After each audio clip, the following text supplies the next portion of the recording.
پہاڑی زبان میں اپڈیٹ سنیے۔ بھارت دے زیر تسلط جموں کشمیر وچ جاری آزادی دی ہمگیر تحریک وچ کشمیری عوام کلے نہیں ہیں، بلکہ مملکت خداداد پاکستان کشمیری عوام دی بھارتی جبر دے خلاف منصفانہ جد و جہد وچ انہاں دے شانہ بشانہ کھلتا ہے۔ کشمیر دے مظلوم و محکوم عوام دی مدد تو حمایت کرنی پاکستان اپنا قومی فریضہ سمجھدا ہے۔ کشمیریوں دی تکلیف کو پاکستان اپنی تکلیف تصور کرتا ہے۔ یہی وجہ ہے کہ بانی پاکستان قائد اعظم محمد علی جناح سن کشمیر کو پاکستان دی شہرگ قرار دیتا سا۔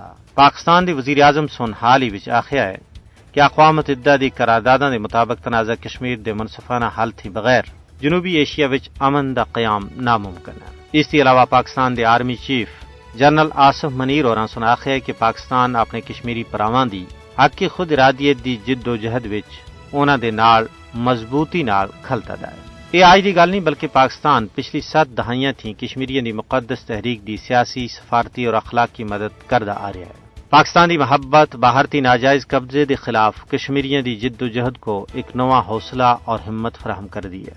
کشمیر تقسیم بر صغیر دا ایک نامکمل ایجنڈا ہے۔ مودی حکومت دا 5 اگست 2019 دا غیر قانونی قدم دو قومی نظریے کو سچ ثابت کرنا واسطے کافی ہے۔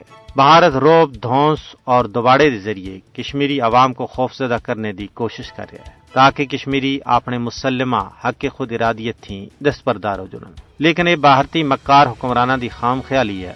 ظلم و جبر اور غیر سامانی نال تحریک دبدی نہیں بلکہ اس وچ ایک نواں جوش اور ولولہ پیدا ہوندا ہے۔ یہی وجہ ہے کہ بھارت دے بے پناہ مظالم دے باوجود کشمیری عوام دے جذبہ حریت وچ ذرا برابر کمی نہیں آئی۔ وہ ہر صبح و شام اس عزم دا اعادہ کر رہے ہیں کہ حصول مقصد تک یہ مقدس جد و جہد جاری و ساری رہسی۔